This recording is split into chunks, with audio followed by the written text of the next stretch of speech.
thanks everyone. And before we start with our panel, I'd just like to thank everybody involved in this project, both the amazing Lelyn team and but everybody who was interviewed. Everybody who was interviewed in the project advisory group. I think for those involved and who participated, the courage to share your story is so powerful, and you can't watch that footage and see the data that's come out of the interviews and not feel passionate that change in the mental health system is not only critically necessary but also possible. So, thank you. So, with the panel, I know Tanya introduced you all, but I'm not sure if we know who's who, so we might just... so, Emma, do you put it in? Thanks, Emma. Charlotte. Dan Cregan, we've been introduced to. Dr. John Bailey. And Ellie, we know you, Ellie. And Brendan. Thanks. So which one's the psychiatrist? The doctor. The doctor. Yeah.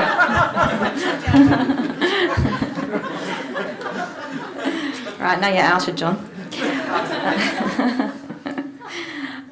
So I've just got a series of questions that I will start with by asking the panel, and then it's over to you guys. And you can ask the good doctor a question or anybody else on the panel that you'd like to.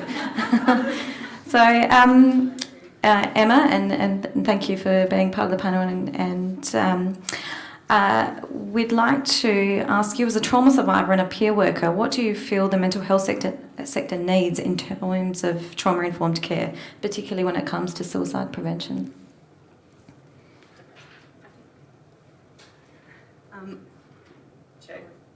Check. Okay. So as a trauma survivor and a survivor of suicidal crisis and distress, I would say that what we need is more trauma-informed training. So we see a lot of professionals, clinicians, services say, we're trauma-informed, we do this well. They've had a couple of hours of training. Most of those trainings are not informed by lived experience. And so what I see, as someone who works in the sector as a peer worker currently, I see a really big gap between the knowledge that someone has on what it means to be trauma-informed and them integrating it into their practice, the way they speak, the way they talk, the way they treat themselves, their colleagues and their clients. And so I think we need lived experience in the room when it comes to trauma-informed training and showing people how to identify when someone is traumatised, when their trauma is being activated, but also to remind people we need to be trauma-informed always as a first. We need to ask why always. Don't be trauma-informed when someone is having a crisis. Be trauma-informed from the minute you meet them and treat them as a human. So we need lived experience in the space when it comes to saying we're trauma-informed if we actually want to be trauma-informed. Thank you, Emma.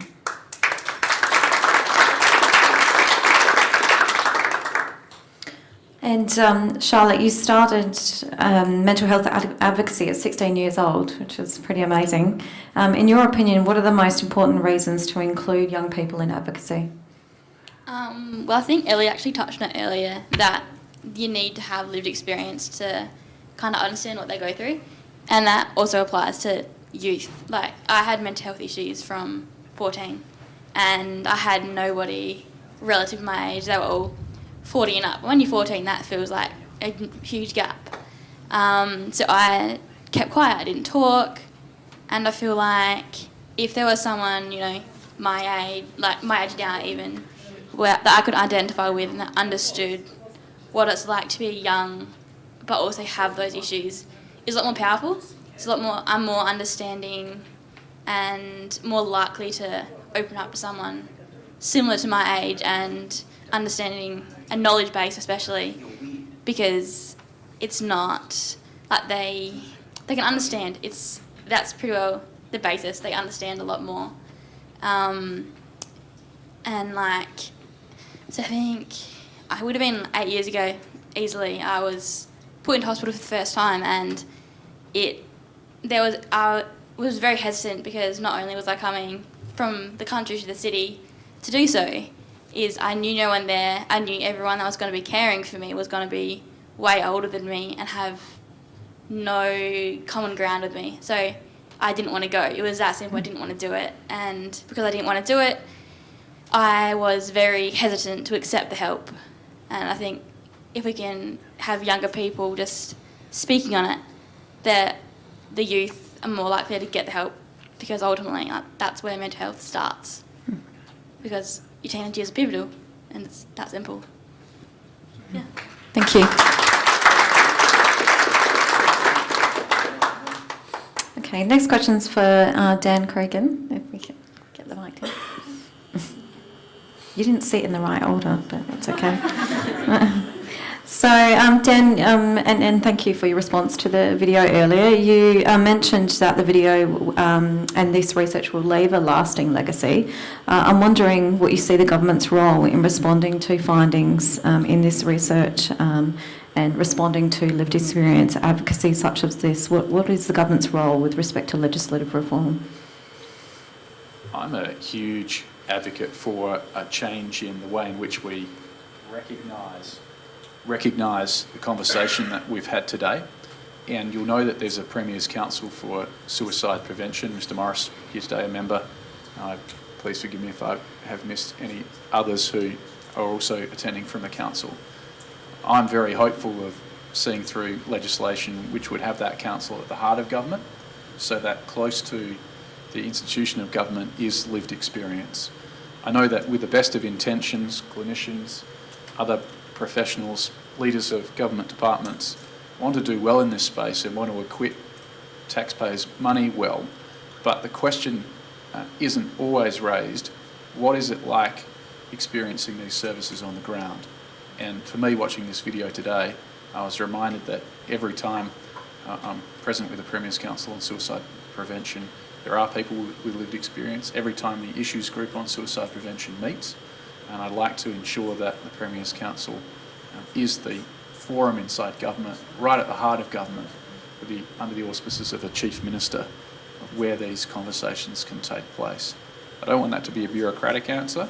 It's a reasonably short answer, but bringing people with lived experience close to the beating heart of government is the way in which we, I think, ensure that services that are being delivered are useful and continue to be useful, and that some of the issues that have been identified can be addressed appropriately. Because it's one thing for clinicians to go through their professional training and to come out the other side, but they come with all of the expectations, all of the history and the customs and the behaviours that are ingrained in whatever type of profession they're delivering services in.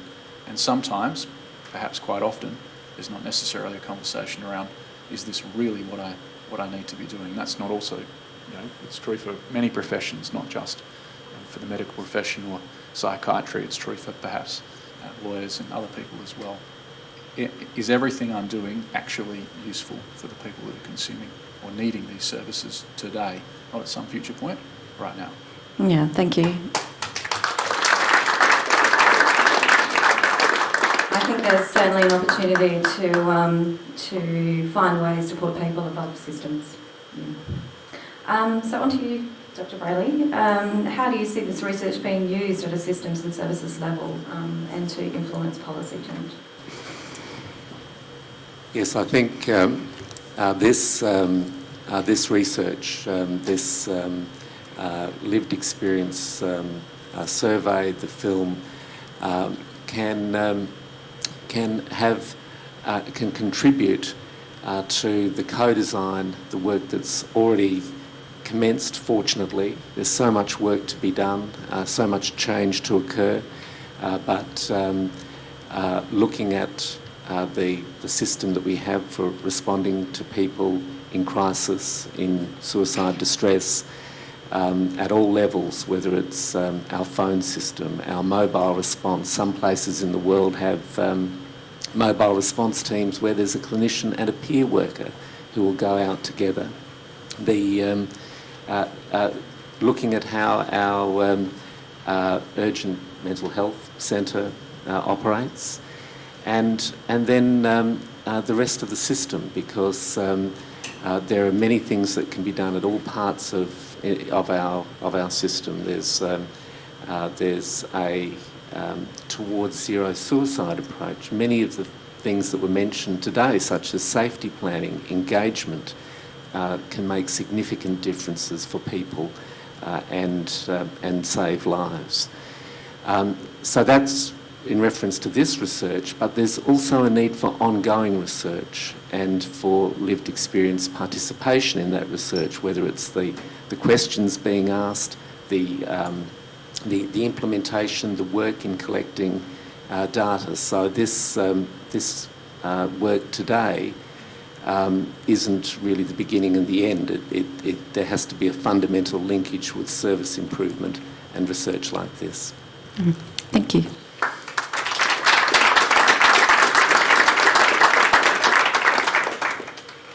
So, Ellie, you're up next. It takes incredible courage for people to share their stories and to provide their knowledge through an initiative like this. How will Lelyn ensure this research continues to amplify the voices of people with lived experience and will actually have an impact at a systemic level?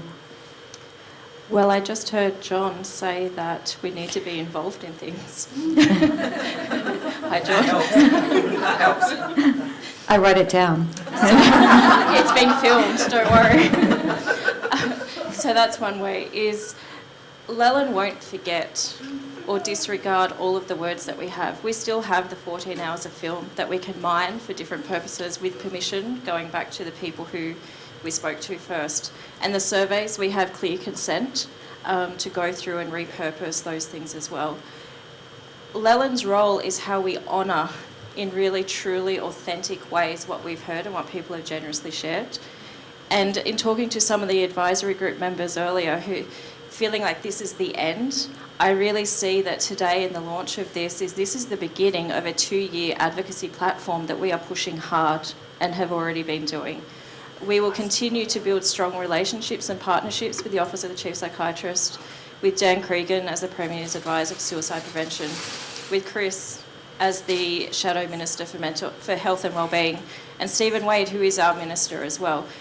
We have forged partnerships with the Mental Health and Wellbeing Directorate, the Mental Health Commission, the Coalition. We co-convene things together, and forming really strong relationship with the Commission for Excellence and Innovation in Healthcare. We don't want to be siloed in mental health and this seen just as a suicide prevention thing. This is a life thing that affects every Australian and every person in our world. And we have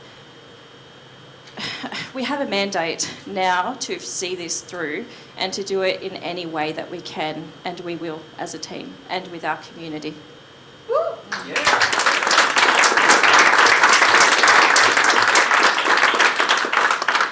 Thanks, Ellie. So, Brendan, you're the lucky last of the official panel questions. How do you see your involvement with this project influencing your work as the Associate Director of Suicide Prevention and Capacity Building at Wellbeing SA? How can it not?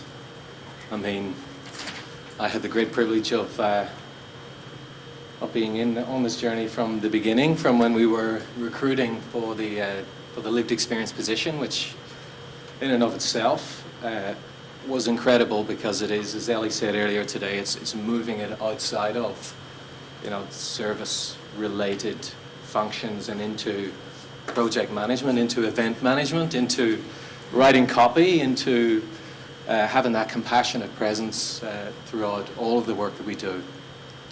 So in terms of the journey, and I'm looking around and I see the PAG that are here today too, and the incredible journey that we all went on, and thank you for allowing me into that space too, and allowing me to legitimize my place in that space too by feeling safe enough to share my lived experience, so that I had a lived experience of suicide distress too. So I think it speaks volumes of the safety that is created when you have people with lived experience at the centre of this work, driving this work. I mean, this project, as I retreated towards the end to allow it to unfold as it should have, I think it's just it's an incredible achievement to see that happen, and I look forward to working, co-designing the work that we do, and you have ruined me too, because now I can't do co-design without committing to it in the way that it was delivered here, and in every aspect, reaching out and collecting and striving to get those hard-to-reach voices and making sure that they're at the table, making sure that they're heard. I look forward to what's ahead. Thank you.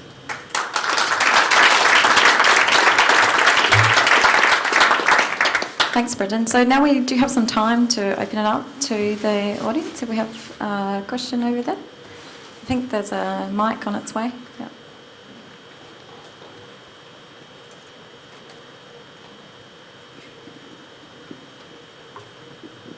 Hi, Mike Palmer here. A recent parliamentary inquiry into bullying and fatigue heard that up to half of doctors in training experience high or very high levels of distress during that training. And a recent report by the Rosemary Bryant Foundation have shown that up to a third of nurses are exhibiting burnout. What can we clinicians learn from people with lived experience of distress, suicide, and what can we do differently? Who's that addressed to? Sorry.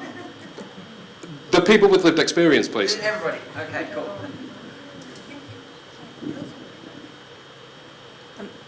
So are you speaking specifically to support the doctors and nurses that are experiencing the burnout, or for them to... Right. So I guess a lot of it depends on the kind of culture that you have at a workplace and the kind of supervision and support that is around all of those people. If you have a culture of getting the work done and being really focused on working and not checking in with each other, being open and honest, it will be really difficult for people to feel safe at work, feel supported and feel connected. So if everyone is really stressed and their nervous systems are dysregulated and there's everyone in the same boat, there's no other safe people with a regulated nervous system that they can go to and say, hey, I've had the worst shift, I've had a really distressing moment with a client, can you sit with me for 5 minutes before we do our notes and hear me on this? So it's about shifting the kind of culture that we would have surrounding the pressure that a lot of these clinicians and nurses face, but also, I guess, looking at training around their well-being, because I guess a lot of their focus is on the clients than patients that they're with, and maybe less focus on taking care of themselves, which will enable them to better support the other people around them and that they're caring for medically. I also think it's important because I know we rattled along probably 40 minutes before that the most important thing is care, but I think that applies to clinicians as well. Clinicians all have a duty of care to us as patients, but they also do it to themselves. And I think it's important that they learn to identify if they're not okay, and then, because if they are not okay, if they were able to not work, it's going to help them because they have the time to sit back and reflect on what's going on and either get the help or have the day off that they need.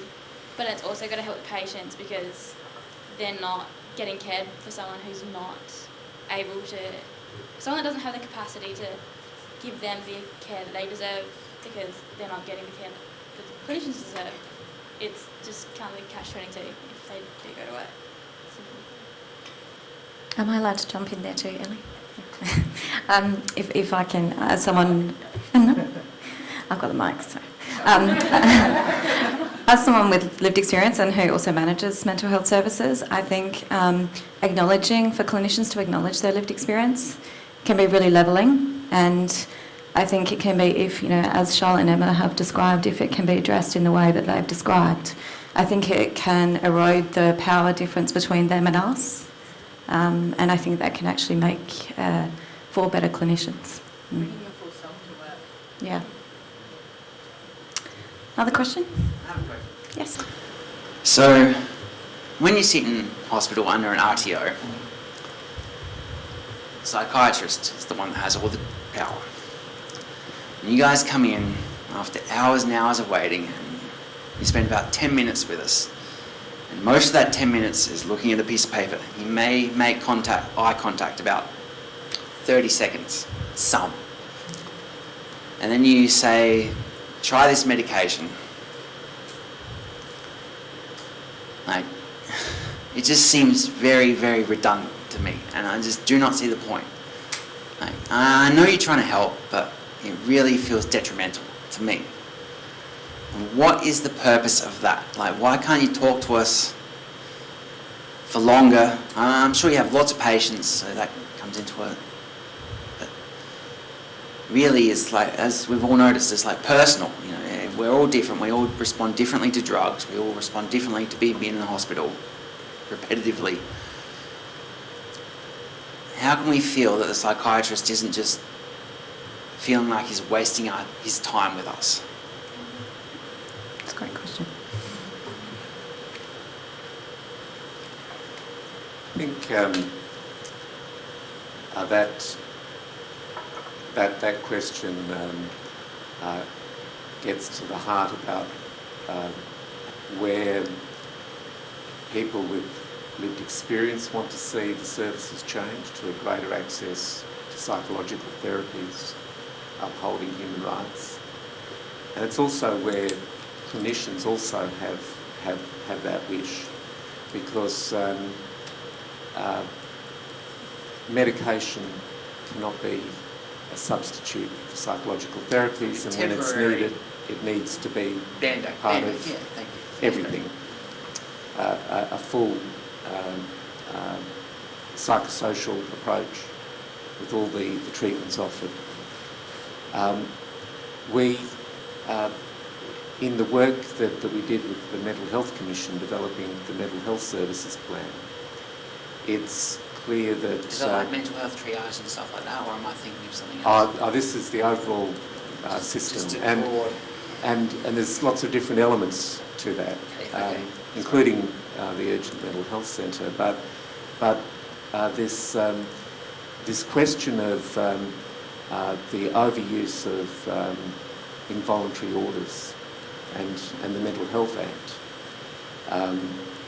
came up. We know that we can reduce the number of people who are on community treatment orders by looking at international evidence.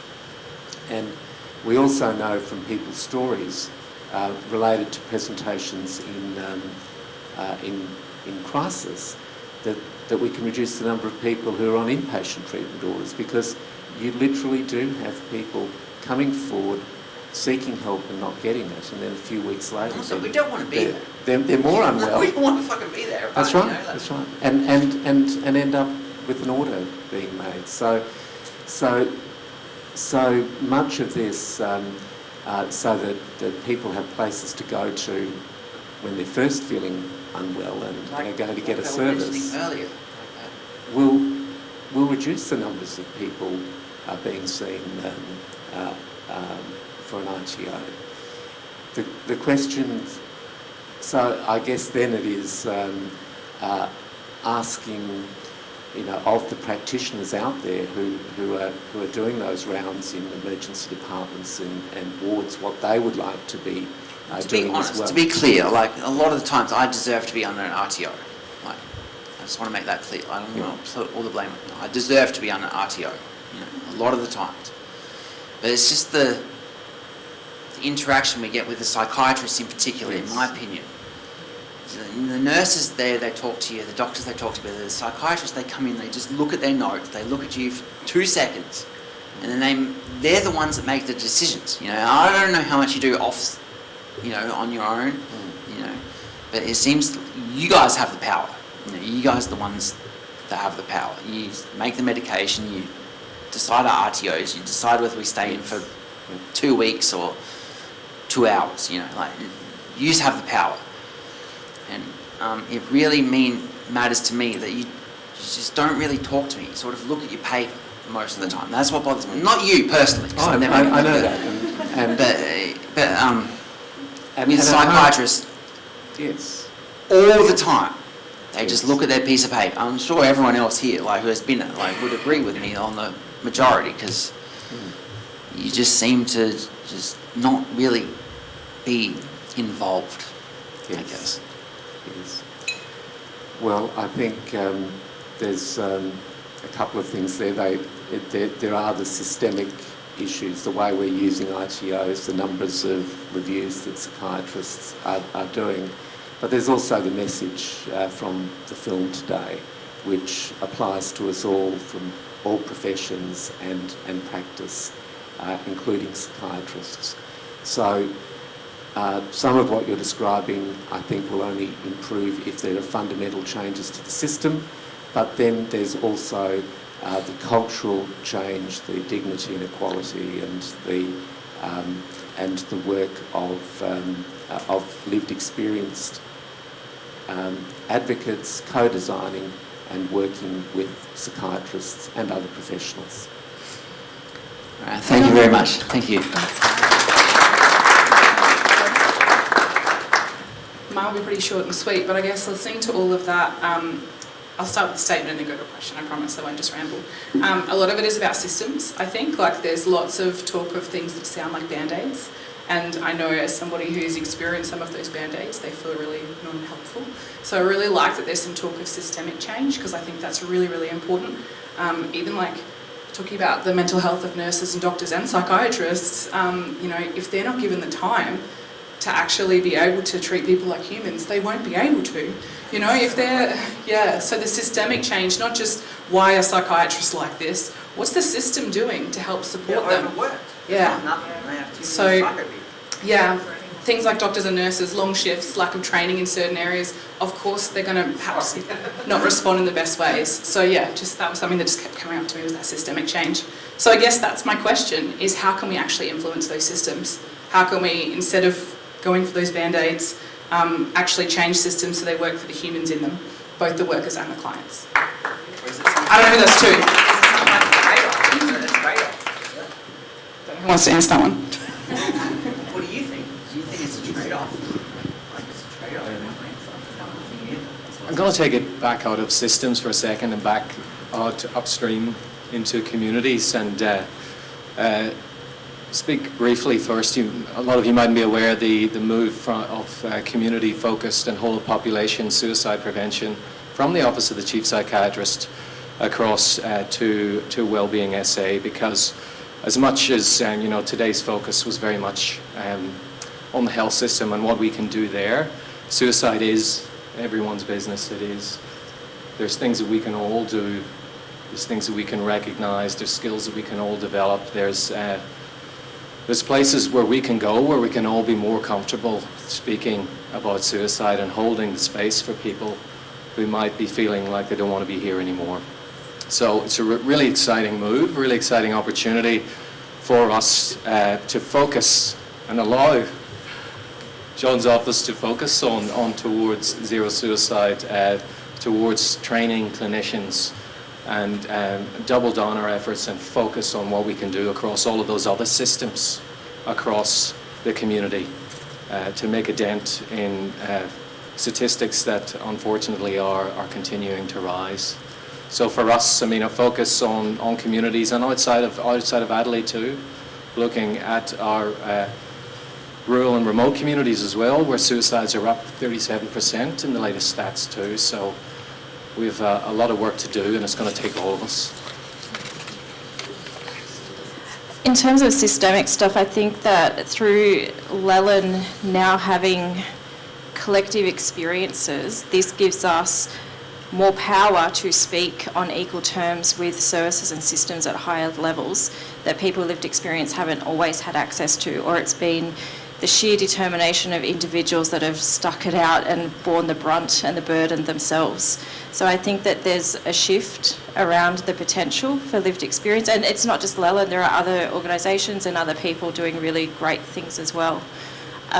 It's also, I think what I spoke about before is the System and Sector Leaders Summit. That whole project is about lived experience leadership and systems change, and the people that agreed to get in the summit is multiple government agencies, very high level, and people with lived experience, and the NGO sector as well. It's how we all come together to look at how we do better, because no one, I think, is naive enough to think we do it okay and that it's acceptable. The best goal you can have is just to try and do better. Sorry. The best goal you can have is just to try and do better. And it might not be perfect, we can always try and do better. Absolutely. Isn't that the best we can aim for? Like everybody? Yeah. Everyone agree with that? Thank you. Yes, I think we would all agree with that, absolutely. that's all the questions we have time for today. Can we thank the panel? Yes.